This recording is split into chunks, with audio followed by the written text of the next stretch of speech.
everybody. This is Stephanie Krupsak with the Purevant Living podcast, Things You Should Know. With me today, I have Jim Cupples. Jim is a technologist from Springfield, Oregon, whose work has primarily been in creating and organizing public datasets. Jim is the co-founder of the site Run for Office, an address searchable political database that now holds over 150,000 elected offices and remains available to the public for free. Since 2019, Jim has focused his attention on creating tools to help farmers and also to promote local food sources that use sustainable and regenerative methods. Jim recently co founded All the Farms, a new project that allows users to find local farms and filter on farming practices. Jim frequently works with Oregon State University computer science students on their year-long capstone projects, which often involve regenerative agriculture. So thank you so much for being here today. Oh, my pleasure. It's fun for me to talk about regenerative ag, so I'm here and very ready. So let's first start with how we first met. Sure. So we met via the Lexicon, which is, for those that don't know and perhaps want to join us, it's an Mhm. online community. And what's really cool is it's not just the United States or North America, but it stretches all around the world. I mean, you're over there in Europe, and we Mhm. got to connect. So I love that fact about it. And I also really like the diversity of people that comment. So we have people like myself who work in ag tech, and I'll post articles and my thoughts. And we have farmers as part of our community, food brokers, food distributors, people making packaged goods. So it really runs the gamut. And that's where we met. And it's a great place where other people that are interested in food systems should meet. Yeah, definitely. I'd encourage others to join. If you have any questions after, you can always ask us more. But yeah, it's a great community, and it's really interesting to kind of see where others are sharing local articles and things that are happening that you might not be aware of, or if you're trying to get more into that space for improving food systems is what they focus on. So yeah. So maybe tell us a little bit more about your background on regenerative agriculture and maybe explain what that term means for those that it's a new term for them. Sure. So regenerative agriculture has been tremendously popular over the past 2 to 3 years. But in actuality, it has been going on for thousands of years. And in a nutshell, regenerative agriculture means leaving the soil in better condition than when you started. And that's for either growing food or raising some type of livestock on there, whether you're chicken eggs or whatever else. It means uh, having that place where the animals or plants were, that the soil is better and can therefore be continued, and it's a good thing, right? So what we look at when we're talking about the soil being better, that usually means things like having root systems that are in the ground throughout the year. And those are really important because they'll retain water. And if you retain water, then your good topsoil doesn't wash away. It means having more microbial activity in the soil. And that's a good thing, right? There's all these sorts of things that go on underneath us when we're walking, and that's all very, very important. Having a lot of nutrients and minerals that are occurring there, as well as bugs, insects, worms. All those things are really important for good soil, and they shouldn't be shunned away. Now, so regenerative ag just means like the planet being in a better place after you harvest or raise something on it. But the really interesting thing that I see in regenerative agriculture is that it's becoming more and more prominent on our shelves and in our conversation, especially as we talk about climate change and how it might help there. Regenerative ag is a way that more carbon stays in the soil because you don't till it as much, which releases carbon into the atmosphere. But the interesting part is it's really in front of us now. However, a hard, fast definition of regenerative agriculture doesn't exist. And in that way, it's considerably different than something like certified organic. Certified organic is a super hard definition that is set by the U.S. Department of Agriculture, and then a bunch of other entities verify that that is occurring. But it's a very black and white situation. I say that from a macro level, right? There's probably a lot of cases in the gray if you get in the weeds, but in general, something is either certified organic or they're not. That's Mhm. not the case with regenerative agriculture. There are some really popular organizations out there. There's a wonderful one called the Rodale Institute. They do a heck of a lot of work on regenerative ag and organic, and they've been doing it for decades. So I really admire them.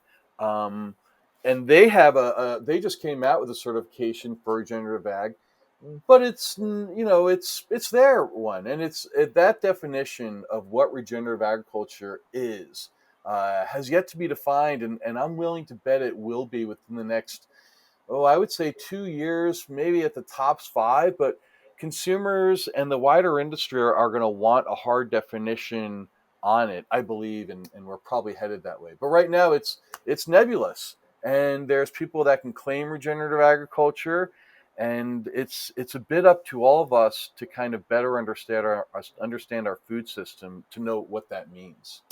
Mhm. Yeah, and I guess from my side, I recently wrote an article on regenerative farming in hemp. So in that respect, I know that, yeah, crop rotation, making sure that you're having that, which helps the soil, where plants like hemp can help the soil kind of replenish the nutrients and also sequester carbon from the atmosphere, things like that. So it's all very, very interesting. Yeah. There's a lot that that crop rotation means, and hemp as I think I've seen it also used as a cover crop, which is really impressive. Um, Actually, I have seen it as that, and I believe the Rodale Institute are the ones who did that research, and it's Okay. tremendously beneficial. So you just mentioned something that I neglected, crop rotation, and that's another part of regenerative ag. That's really important, and cover crops and livestock integration. So it's a bit nebulous, but it's really important. And I think for me, like the big message to put it in a nutshell is the earth should be better off following whatever you're doing, and that's regenerative agriculture. The soil should be better off, and not depleting it or making it worse for your next cycle of growing, but making it better. It's kind of a big issue because if the soil doesn't have as much nutrients, then the vegetables and things that you're growing will also not have as many nutrients in them that we're eating. So it's kind of this whole cycle that we need to be really conscious of. I agree, right? It's so what we really have is like a twofer, and it's a twofer in a very positive way, or it's a twofer in a negative way. And in a twofer in a positive way, it's like if you're going to eat regenerative agriculture, not only are you going to be doing something better for the environment, you'll be using less, if any, pesticides or applications or things like that get into our waterways. So there's a good environmental aspect of it, but you're also getting more nutrient dense foods. And that's really important. So your carrots are even better for your eyesight, and all the things that go into healthy vegetables, and really why we eat them. Sure, they're delicious, but you feel better after eating healthy. So you've got these two really positive things that occur when you're eating regenerative agriculture. And then on the other side of that seesaw, there are two very negative things, say, when we don't consider how our food is raised. And that is both environmental degradation, where things just get a little bit incrementally worse. And if you do that for enough decades, things can get really bad. Uh, so there's one, and then as well, you have more empty calories where you're eating foods and not getting the same nutrients and vitamins that you should be getting from them. So yeah, to your point, regenerative ag has been proven to be more nutrient dense or simply healthier for you. Mhm. Yeah, it's like two part for person and planet. So Yeah. all things good. So do you want to tell us more about all the farms? So that sounds like a really great collaborative network you're in the process of making. Yeah, so All the Farms is one of those projects where, to me, it's like I'm flattered to get to work on it. And I kind of pinch myself at the opportunity to build something that can potentially help people. So straightforward, All the Farms is simply a website where people can enter their address and see their local farms, and they can also filter on things to make it easier. So you can filter on product. By default, it filters on location because we think it's really important to understand who your local farmers and ranchers are. Um, but the other things that we allow are filtering for farming practices, and that's where it comes into regenerative ag. So regenerative ag is very nebulous. We haven't pinned down this hard definition on it, but we think that we identify the big pillars of regenerative ag and allow people to filter on them. And that would be some we just mentioned: crop rotation, cover crops, no-till or reduced till, which is regarding to plowing the field, livestock integration, and I am embarrassingly spacing on the last one, but there's 4 or 5 big pillars in the farming practices for regenerative ag. So we allow you to filter on that. And then lastly, we also allow people to filter on ownership. Because although that's not exactly tied into regenerative agriculture, my partner and I just felt it was important. And we thought that it was crazy that you couldn't filter for something like a woman-led farm that was growing apples, or a veteran-led rancher, or a BIPOC-led farm. And it really kind of crystallized for both of us. We just added the ownership filter this past June, and Okay. it was the holiday of Juneteenth that really made us do it. Where it was like Juneteenth is coming up, and I think it might be this year that it was the first recognized federal holiday. Oh no, this is going to sound crazy, but it was in Trump's last year. I believe he made it a federal recognized. So for 2 years, I believe Juneteenth has been a federal recognized holiday, and it's raised up more in our consciousness. And it was just this year, and I'm embarrassed to think about it so late, but it was like, hey, Juneteenth, why aren't we buying from black farmers on this day that we celebrate, black liberation in the United States? And to me, that was such a no-brainer, and it was disappointing to be like, wow, we can't do that because it's not easy to find. Well, heck, like we work in this space, maybe we can make it easy to find. So whether it's buying from women-led farms for Mother's Day, BIPOC-led farms for Juneteenth. I'm a military veteran. I think it might be nice to get whatever your 4th of July spread. If you can get it from a veteran farmer or rancher, that would be cool. And all those things that I'm talking about, they just make the consumer more familiar with who's growing their food. So it's a good thing, right? Yeah, Uh, definitely. so we're really into regenerative agriculture with All the Farms, and we're also into identifying ownership because we think both of those things are important, and they're not tied together in like a mandatory way, but in our minds they are associated. A better food system with better growing practices. Well, a better food system also means more diverse ownership and more fairness in who's owning land. And I've got to say, I know I'm a bit rambling, but farmland is expensive, and we have a lot of older farmers. And I hang out a lot with younger farmers and people like that, and they're willing to work really, really hard. And at the same time, it's really difficult to get the money together to buy a farm or even lease farmland. And working on a farm doesn't make you a millionaire. You do a lot of hard work for not a lot of money. So it's important to also identify younger farmers. So we have a filter for farmers under 40, right? I'm over 40, so I think that's young, but right.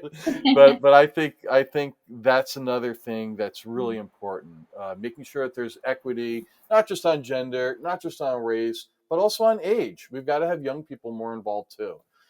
So all the farms allows you to enter your address to see all that local stuff. And on the other side of the equation, if you're a farm, you can upload your information, and then people can find it more easily. Very cool.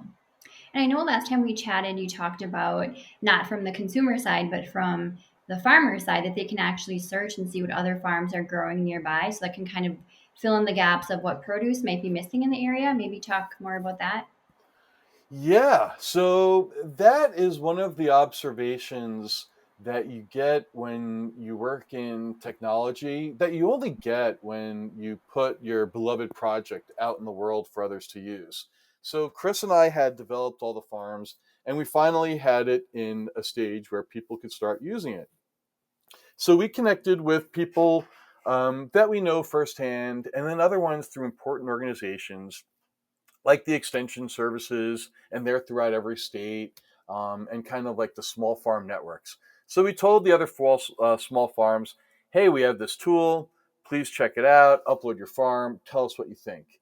And in our mind, we're looking at it not so much as farmers, but people that want to shop local. So in our mind, it was like, hey, the farmers will be really psyched for this, and they'll use it as their marketing tool so that they could be better found by their local, demand. But how they used it was not what we thought. The farmers were looking at it to understand better who else was growing what within their community. So, farms are kind of often big stretches of land, and you can be a little bit physically isolated because you're farther away. There's less, people per square mile. So, although you may understand what your adjacent farms and neighbors are growing or raising, it's a bit harder to understand what people 5 miles, 10 miles away might be growing. And at the same time, you don't want everyone growing strawberries when there's also public demand for blueberries. So, what we found was that farmers and ranchers were using our site, sure for the marketing, but also to better understand what the other people were growing around them. And what's important for farms is not to step on each other's toes. It's okay if there's going to be common crops that are grown in an area, but you don't want to have everything the same, right? There's a place for heirloom tomatoes and cherries, and there's a bunch of different varieties of apples and blueberries and all these things. So they were using it more to better understand what other people in their community were growing. And I work a lot with small and medium sized farms. And the truth of the matter is, they might make the decision on what they're going to grow for maybe a quarter of their acreage in January. So there's they're not they'll change according to what the public demand is, and of course what their supply is. So we want to find that good balance that for the market, and they were using our tool so that they weren't overloaded on the supply side with the same thing. Right? It'd be like crazy disappointing if you show up at the farmer's market and everyone's got the same thing. It stinks for the consumer and it stinks for the farms. So that's how they were using it, and we were psyched about that. And then Chris Stiles, my partner, said, "Hey, maybe we should start thinking about building them a dashboard and make it even easier so that they could just drum this stuff up really, really quickly." And that's how we've been using it. And we wouldn't have known that, when we were just by ourselves working on something and whiteboarding it up and chatting on Slack. We don't know it's gonna be like in the real world. So it's great to get products out there and you see how people are using it and you go, oh, hey, that's smart. Let's let's lean into that. Yeah. It's great to see how things evolve. And you're right, you don't know until you put it out there, and things will kind of naturally shift where they're supposed to go. Yeah. So, kind of looking at your background, and you've been working with the University of Oregon and different organizations, is there one experience that kind of led you on this path of working in regenerative farming that you can think of, or has it been kind of a compilation of things? It's a compilation of things, but I would say as soon as people start poking around and wondering about local farms, and right now is like a great time of year where they're happening. So this is when we start going to farms to do pumpkin picking, right? So as soon as like I think you start doing things like that, and taking it the step beyond, you start to wonder, what are my local farms? And then a natural evolution of that for a lot of us is, how are they growing that? Like what's behind that? And as soon as you start asking a question or two there, you find out about different farming practices. and then you sooner or later stumble upon regenerative agriculture. So my experience with getting into regenerative agriculture was just out of a closer examination of the local food system. And I should also say my parents live in Florida, and they live on the West Coast on the Gulf of Mexico side. And where they live, would sometimes have these things called red tide warnings, and you couldn't like go in the ocean, and and then you couldn't eat fish.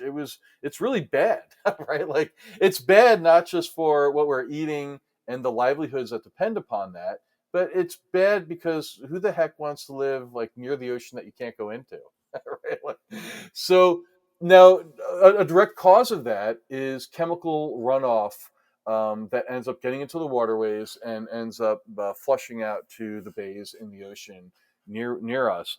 So, that was something that's kind of like forced in front of you. It was a national news story, and it was even more acute for me because my parents were living by there. But you have to wonder, why is that happening, and is there something different?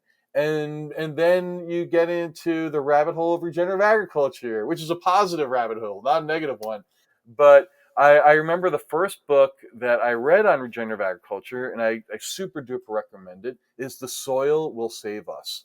And I'm spacing on the name of the author, but it's a wonderful book, and it's about someone that was very similar to me before I understood regenerative agriculture, and they didn't know much about it, and they find that people have been farming using these methods that are very holistic and not using a lot of inputs, and the earth is better off for it, and so are their plants. And it's amazing. And you go, why isn't everyone doing that? And there are real good reasons why everyone's not doing that. But we can also say, hey, we make decisions as a society to build bridges and do other things that benefit us all. And I believe that moving towards regenerative farming is similar to that. So my gateway to finding out about regenerative agriculture was really just a deepening interest in who are my local farms. Oh, okay, that's cool. This is what they grow.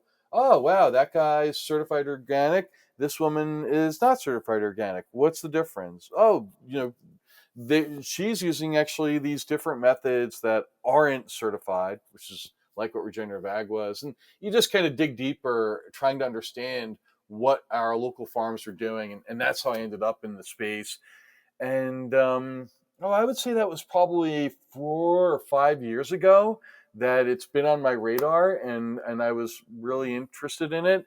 And then, so on top of all of that is this opportunity for carbon sequestration. And, climate change is no longer something that's far off. It's something that we live with. In Oregon, we have like 4 weeks where we have bad air quality because our state's on fire. And that can be drawn back to climate change. Not solely, and I don't want to argue with people like on the weeds on some of this, but I think it's absolutely for sure that it gets hotter, and along with hotter, things dry out more, and we're more susceptible to wildfires, we're more susceptible to floods, hurricanes, and all sorts of events that are really extreme, right? Like that's what climate change does. It opens us up to these very extreme events. So understanding that carbon is a big factor in that, and that regenerative agriculture is a system which keeps more carbon in the ground, also made it really important to me to find more about and had my interest. Mhm. And I think in a way you kind of answered this next question, but what do you want people to take away mainly from your efforts? Maybe more about climate change, or what are a couple of key points that you think that you'd like others to know?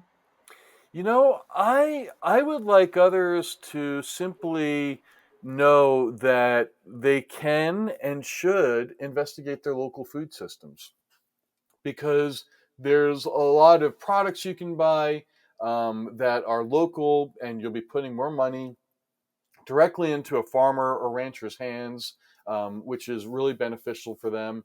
And as you start buying more local and have that interest, you'll find out more about their lives, which is respectful. So I would just encourage people to look into their local food systems more and understand more about how it's grown. And I won't guide anyone any further on that. If you don't think that regenerative agriculture is important, well, I can't convince you, and I still wish you like success and health and all that other good stuff. So I also try not to preach to the choir. And if you notice on all the farms, every darn farm is welcome there. Whether you're doing regenerative agriculture or not, I would like people to understand how to find you and buy your products if you want them to. And I believe that approach is important because I didn't want to just set up a website that's for regenerative farms. I want to set it up for all the farms, and then maybe you'll use our tools to start looking into regenerative agriculture. But I think it's really important that it's just not me like building a website for you, right? Like we're people that are already in the know and like it. If we really want to change, we have to welcome people that don't have our perspective or our interest or priorities, and then make the case for it legitimately. And that's what I hope all the farms does. So I hope they use our tool or other tools to better understand who are my local farmers, what are they growing, how do I buy their product. I think that's great to have a very inclusive platform where everybody's invited and they can start to learn what maybe other techniques farms are doing. They can learn from each other and then maybe change their practices for the better. So, yeah, and what you said, I agree that you can't force something on somebody. You can, share it and encourage, but it's almost like when I started cooking vegan food, I would have it, and if I told somebody it's vegan, they wouldn't try it. But if I wouldn't tell them it was vegan, they try it and like it. So it's really interesting. You have to kind of just ease people into it and lead by example, I guess. Yeah, my wife and my son are both vegan, Okay. and I'm not, but I have gone through periods where I am vegan. I think my wife, her interest in eating vegan led to my interest in also understanding our local food system. And because she was concerned about what she was buying, and her diet was different and very purposefully ate one way. That helped me have more interest in this. So I don't even know if I would have built this or been on this tack if not for having a wonderful spouse who also is vegan. I mean, just by I think the very nature of being vegan kind of makes a statement that says, well, I'm going to put more effort into what I eat, and I want to eat this, and it's a little bit closer of a next step to say like, yeah, I am also really concerned about where it's coming from and what's that like. So I know you also touched upon this too, but what would you say is one of the biggest impacts that you think your work can have on the environment or society? Well, the biggest impact that we could have would be towards successfully getting people to look more closely at their regional food system or their local farms. Um, that to me, I guess that's my low hanging fruit goal would be to investigate that, and then my next goal would be that they make an active choice to buy directly from farms that are led by the people that they think need support in our system, or that are growing um, in conditions that they think is important. So that and that when they don't have that opportunity to buy directly from those farms, say you're in a spot and there's not regenerative ag going around near you, or a farmer under 40, or a BIPOC led farm. Well, heck, please ask for that at your co-op, your grocery store, or whatever. We have to make noise. I come from like a business background, right? And the reality is that um, you have to let people know that you're willing to pay for something before if it's having a challenge getting onto the shelves. And a lot of the time, people will assume that we're strictly about our pocketbook, and that if one bag of carrots costs $2 and this one costs $3, I'm always going to opt for the $2 one. Well, that's wrong, and that's just very convenient thinking for some people, because it makes the equation of what I'm going to offer the public very, very simple. Oh, I'll just offer the lowest thing per unit. We have to speak out against that, and we have to say, hey, I noticed that there's no local farms on the shelves. What's up with that? I want to keep shopping here. I noticed that there's nothing certified organic. I noticed that I don't see anything about regenerative ag. We've got to embrace our power as consumers and as people in that marketplace. So we have to speak up more when we see that the things that we want aren't locally available or available on our shelves. So connect with your local farms, or ask your local favorite restaurant, and ask those places where you're spending money, because that's where you have power. It's where you're spending money. And that's a really hardcore business pillar. So we spend a lot of money. Food is in the trillions in the world market. It's somewhere between probably like 15 to 20% of like the Earth's GDP. So we could change a lot, and we have powers as consumers. Let's not ignore them, and try to be as active or proactive as possible. Yeah, and like you said, if you maybe ask your favorite grocery store, oh, could you carry this product for me or more organic? And if they start to see that move off the shelves faster because people actually like that, they're going to get more of it. So, yeah, you're right. We have more power than we think sometimes as consumers. We do, and I often will give the example of supermarkets, and they kind of believe that you're just going to go for the least expensive thing. Even in some of the more expensive supermarkets, like say Whole Foods or the kind of the nicer ones, they're generally assuming that you're going to go for that.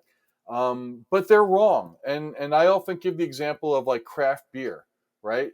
Back in the 1980s, it was hard to find craft beer in supermarkets, and they would say no one's going to pay $10 for a six pack when you've got a Budweiser right here for $5.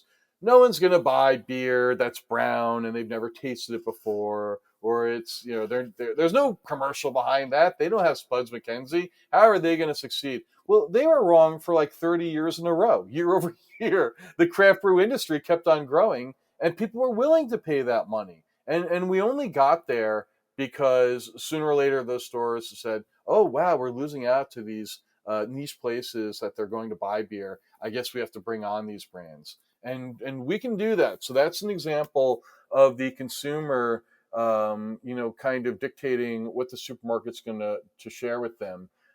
So they're wrong. They will automatically think that you want to spend less money and that you don't care about tomorrow, like the impending flood or wildfire, and that's wrong. And especially when you get down to younger generations that think about their lives on this planet or their children's lives, and have some compassion for people outside themselves. It's not just about the $2 bag of carrots versus the $3. It's about having a better food experience, enriching your local ecosystem, and also caring better for this planet.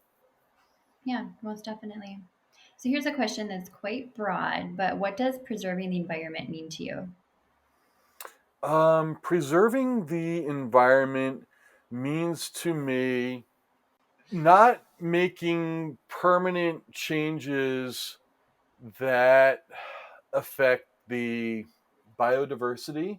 And I hate to use that fancy term, um, but in general, preserving the environment means that the animals and the insects and the microorganisms that are there should continue to be there. Um, if you know Despite our presence as humans that build things. And so to me, that's what preserving the environment means. And sometimes that might even take an effort of our own to preserve the environment, or restore environment like wetlands. You'll see a lot of things like that. Mhm. But yeah, to me, it's very it's taking a really wide lens view of what's previously existing there and making sure that it can continue to exist, and that goes down from all of the action that goes underneath our soil and the microbial activity, all the way up to the beautiful birds and the other animals that we see, in a specific environment. Is there one eco or sustainable ritual that you do daily or weekly that you encourage listeners to maybe try?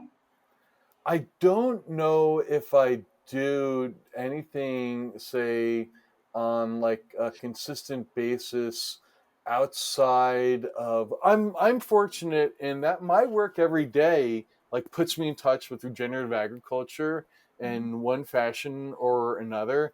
So I feel lucky that like Monday through Friday, and even on the weekends, because I like how I like my work. So there's times where on Saturdays and Sundays, I'm at a farm or doing something that's involved with my work.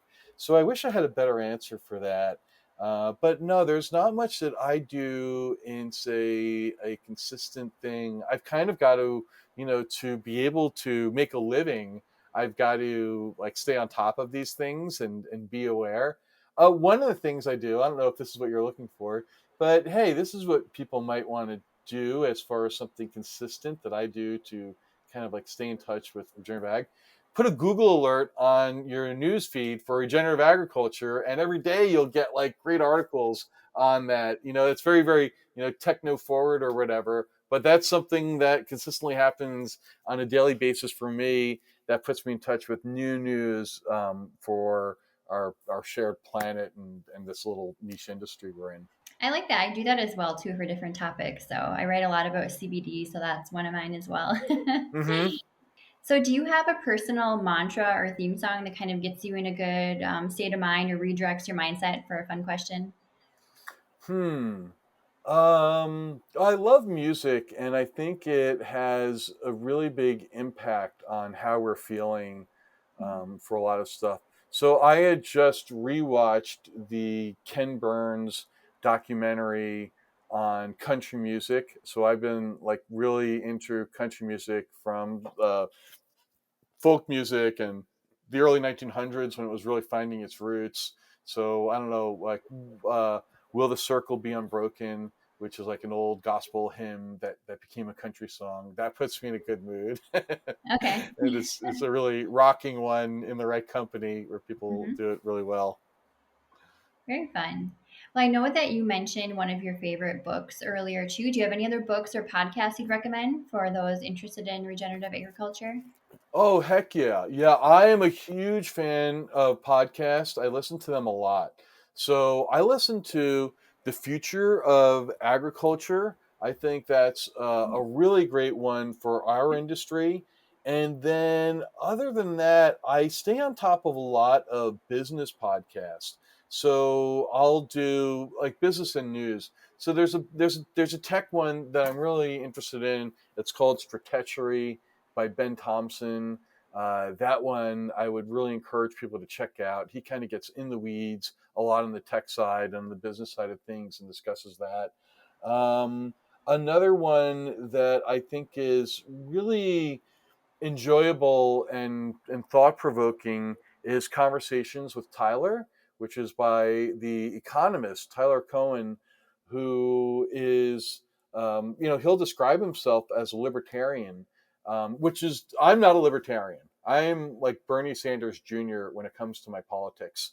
So, but I enjoy hearing from him because I think he's very, very considerate of other opinions, and he comes from, in my view, a not just knee-jerk form of libertarianism that's convenient for posturing, but like a more well thought out thing. So, and he has on guests that just range the spectrum. It sometimes has nothing to do with politics. So I really I look forward to seeing that every week. And then the other thing I would say is This American Life, which is like the touchstone for podcast.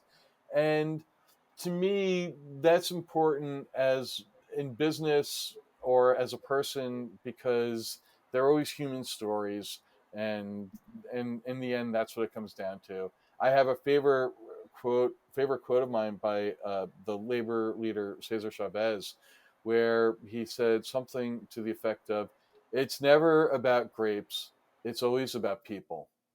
Right, and that's it. and I feel that way with This American Life too. I feel that to be good in business, or you have to have deep expertise on something, but you also can't be a robot, and you have to understand what's motivating people. So This American Life is a great source of that, because it's these wonderful stories about all of us in this country and sometimes beyond, and what motivates us, and how we really act and behave as humans. Very interesting. Yeah, I'll have to post some links to those too in Oh, your cool. episode. Yeah. And lastly, how can listeners reach you? Oh, anyone can always reach me at jim@allthefarms.com. I am probably remarkably accessible. Whereas I respond to people. I'm always flattered if people want to reach out and talk about my work.